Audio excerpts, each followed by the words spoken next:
Power. It comes in many forms, and each person who doesn't have access to the internet will have a different definition. When it comes to the evil villains of D&D, however, it usually condenses into the same sort of thing: world or regional domination, vast riches, and every sentient free person as their thrall. To a villain, power is about control. The lawful require obedience and tyranny, the chaotic require destruction. But whether everyone obeys them or is dead, it's all about control. But most villains can't make it on their own, because for every powerful villain the stories of D&D tell us there's at least one equally powerful entity, or a party of individuals whose gestalt of power exceeds that of the villain. It doesn't matter how smart the villain is, how Machiavellian their power plays, or meteoric their rise to power. Eventually their plan meets the party, and then it's just down to numbers. And usually the party has more. Which is why the best villains accept help from allies, or magical items. Something that gives them an edge. Something or someone whose vision for power runs in parallel, at least for a while. This video is about one such item, the crenshinibon, the crystal shard, told of in the legendary book series by R.A. Salvatore. We'll discuss briefly the history of the artifact, the wielders, and the abilities. And then we'll discuss a different way the artifact could have been used. One which provides glorious, ultimate power in the form of an employment agency. Gestalt magic is a curious idea, born from elven high magic and reflected in so many different scenarios across every game a DM runs. A single source of magic working alone can be powerful, but many sources of magic will be greater than the sum of its parts. Much, much greater. In a world apart and away from Toril, 7 liches of incredible power sought to combine their magics into a single magical artifact, one that fed from the light of the life-giving sun, and converted its power into death. All 7 liches combined their power in a crystalline manifestation of magic, and were subsequently destroyed as the Gestalt magic proved too powerful for their mortal frames to bear. Their consciousnesses were absorbed and destroyed, dissipated by the crystal whose powers were essentially distilled sunlight. It just goes to show that you can be a personification of the undying and implacable arcane magics, and still get it dead wrong. Their essence is joined within the crystal shard, and the shard itself was hurled through space and time, eventually making its way to the land of Zakara, where it was found and considered to be a powerful aid for wizard magic, but nothing beyond that. The crystal shard lacked true intent and focus for its powers, and so the magic granted by the shard was limited. And by limited, I meant that wizards confined to the most basic of magics could become arcane masters merely by keeping the shard on their person. The shard at this time was known to be able to produce fireballs worthy of being cast by Fizban himself, and could also emit beams of such pure sunlight it could vaporize flesh from bone in an instant. Limited. But its dark history lay dormant between a sea of irresolution. Until it was brought to the attention of a nameless sultan, and spoilers, but you know that it doesn't end well when something as powerful as a sultan ends up being nameless in the annals of history. This sultan learned of the liches, their reason for creating the shard, and one of its own most powerful abilities. It could make gigantic fortresses that concentrated and amplified the power of the original shard, like a Diane's instant fortress that also acted as a mythalar for the crystal shard itself.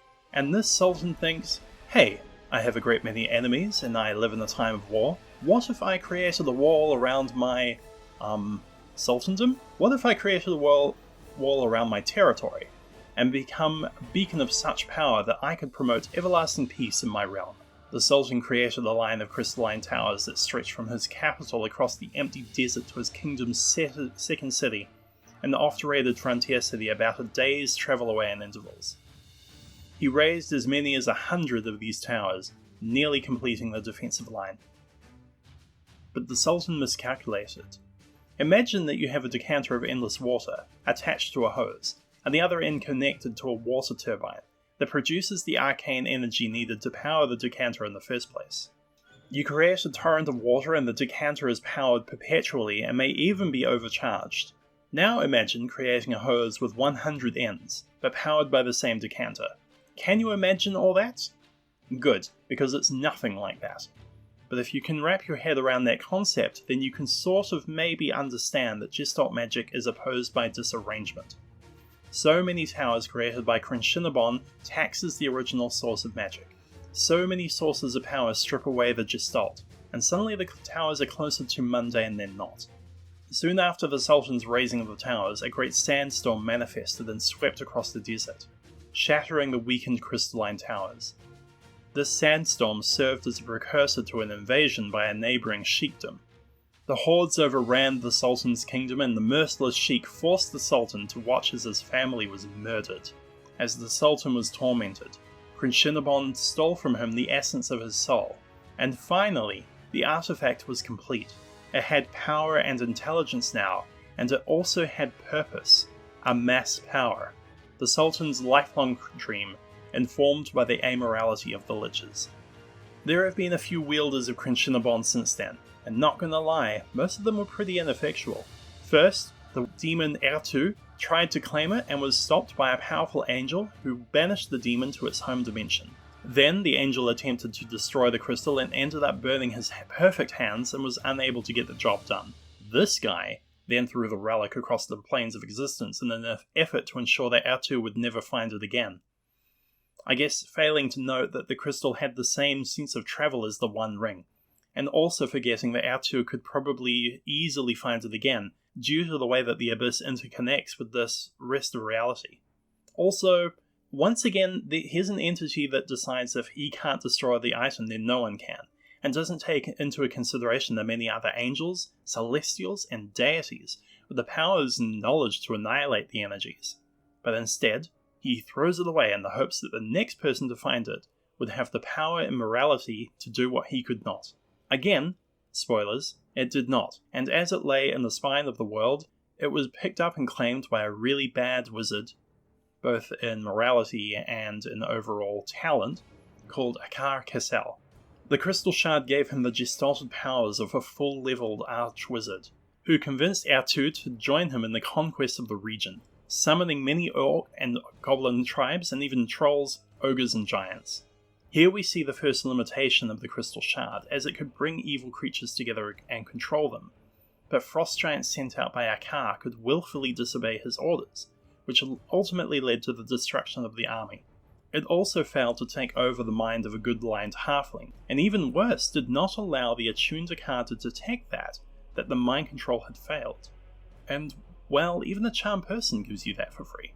The famous Drow Ranger and every D&Der's favourite character, yep, no question about it, eventually helped kill the inept Akar as he was swept away by an avalanche, and the crystal slipped from his fingers when he tried to escape. Kessel had a good run, but all things must end. The combined forces of good, with their complete lack of locating spells, never found the crystal shard, and there it lay until picked up by Stumpet Rakenclaw, the dwarf cleric with the best name ever. Her good character let her ignore the crystal shard, and so she was quickly dropped as a potential carrier in favour of Errtu, who was once again dispatched by Drizzt. Drizzt was tricked into giving the shard to the Drow Jalaxel, who in turn had it stolen by Artemis and Treri, who in turn had it stolen by Ryguy, who in turn had red dragon fire breathed on him, thus destroying the shard. And that is a waste of good crystal, because had it survived, it could have easily have had a hand in creating the single most powerful nation in all of the world, not through fear and terror, not through might and magic, but through commerce and accounting. See, the four abilities that we know of are: it makes bad wizards nearly unstoppable. It can summon a giant facsimile of itself using a normal crystal as the heart, though the tower it creates is impervious to all attacks. It produces fireballs and lasers. It brings evil creatures from all over, tempting them and then subjugating them with promises of glory and riches. I don't know about you, but I think this sounds like the perfect time to create an unemployment agency. Bear with me. We take the Crenshinibon to a nearby town, not too close, but maybe half a day's travel away, and repeat the mystical words, Ibsum Dal Abdur, to create the Crystal Tirith, or Crystal Tower. Over time, evil creatures will start trickling in. The chaotic evil creatures we assign to the glorious work of stripping forests, clearing land, and building the beginning infrastructure for war. Beasts need to be killed, livestock needs to be slaughtered. The lawful evil creatures we train in the use of simple magic. They're our messengers and scribes, and with the magic at our command it should be pretty easy to create the letters and contracts we'll need to send out to the various humanoid communities nearby. You see, we're going to be working with the people already here to ensure that what the Chaotix tear down is both regrowable, and that their destruction is limited to more common areas, and don't spill over into sacred or community sites. It's important that we start this early, before a whole tribe show up, so that we can ensure our rule is done unquestioningly by the monsters and savages, and before they feel they don't need to listen to all our orders. Assuming we do everything correctly, there are 3 good things that we bring to the diplomacy table. The promise of respect and cooperation of the elves for their forests, the dwarves and their mines, the humans and their communities. The safety afforded to them by the killing of dangerous beasts while keeping their own animals safe. The security of knowing that all orcs and goblins, ogres, giants, etc. will soon be working for me. Trade routes will be safer without bandits. Communities don't need to worry about orc raiders. And no unsightly goblin communities will be around to poison the nearby drinking water with their filth. If the locals don't agree, then pack up, move on, try somewhere else. By the time the Crystal Shard leaves and the local evil tribes go back to raiding, there should be enough of a sudden and marked difference that the next lot of communities will think twice. But assuming it works, you've carved out a new territory, and the real fun can begin. See, those trees can be made into lumber. Regrowing the forest ensures that there's always a steady supply on hand. The chaotic creatures will relish the opportunity to destroy the natural world over and over and over, and shouldn't question how it's taking so long. The infrastructure can be used to make tanneries, refineries, fuel for fires for forges, as the chaotics are also encouraged underground to start making the weapons for the upcoming war, bringing the iron and mithril and adamantium. And of course the byproduct of mining, which are jewels and semi-precious stones, ochre and clay, and the stones and rock used in brick and concrete. The neutral evils soon have their work cut out for them as they become the builders and refiners, turning resource into valuable commodities and luxuries. And then the lawfuls take these and trade them with neighbouring nations. I would recommend taking the mithril and giving it straight to the dwarves though, as they seem to like it a lot, and you want to keep them in your good graces. When you start making a ton of legitimate gold, invest that gold into the local communities, specifically in food acquisition and social security. You've achieved the first stage of your conquest when all the good aligned locals nearby are paid a weekly living wage, and don't have to worry about staying fed. You've made yourself indispensable because the adventurers will show up. They detect evil on the tower, see the region crawling with savage tribes, and they're here to take you out. They march up to the Crystal Tirith and ask for your surrender, and then stare at shock at the homeless shelters within the crystalline walls. The free education you've built for the local communities. The fact that every good townsfolk for miles is telling them to go away. Because if you let it all go, then the tribes of evil workers suddenly become an army of raiders, and they'll have to rely upon feeding themselves again, and winter is coming so fast, and suddenly they'll have to work for their gold again. Give a man a fish, he'll eat for a day. Teach a man to fish, and he'll eat for a lifetime. Give a man as many fish as he wants in a silver platter every single day, and he'll kill to keep that free good thing going for him, for his friends, for his children. Bring yourself to power within the rules, and suddenly the lawful clerics and paladins have to break the rules to kill you. And so it goes on and on. If an orc tribe gets restless, then tell them that another orc tribe is turning traitor, and send them to kill each other. You'll sate their bloodlust. If the crenshinibon desires more power, then sate that need by expanding your territory. Offer the free food and gold thing to other villages, towns, and cities. Show them that your rule is the best rule, because it works. Soon you'll control so much territory, and for so long, that those good people will defend the evil people. Sure, the rivers are polluted from the mining runoff, and the local wildlife is suffering from the constant and reforestation. But that's the price of progress, right? And sure, occasionally, it means losing a homestead or two to the miscalculated tribal disputes. but haven't we kept you safe for so long that a few accidents are worth it? Ultimately, money may be the root of all evil, so it makes sense to control both the money and the evil.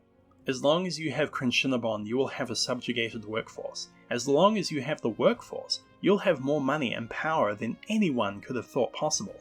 Power and domination wrought not through tyranny, but commerce. Heroes and villains controlled not through magic, but accountancy. Wait. Are we sure that the crenshinibon was destroyed? Because this is sounding an awful lot like Travis McElroy stole my idea. And definitely stole the crystal shard. I have to go make a few calls. Excuse me. Hello? Errtu? Next time, we'll discuss how your spellcaster can become the best holiday host, and later on we'll be looking at how a pair of artifacts might be used to make the greatest secret agent the world has ever known. Thank you for listening, and I hope that you'll consider subscribing, liking, and commenting below. To be continued.